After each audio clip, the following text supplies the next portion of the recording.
Thank you to everybody who joined the live today for the honey. Here's that stick that I broke off of the frame.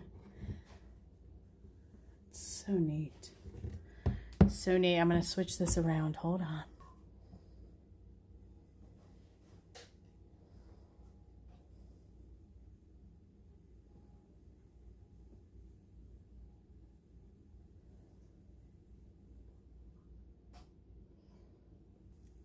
Like I said, though, do not wait to do the thing.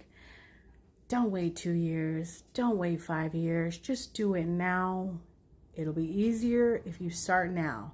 You wait, it gets harder, but you can still do it. You can still do it. See you tomorrow.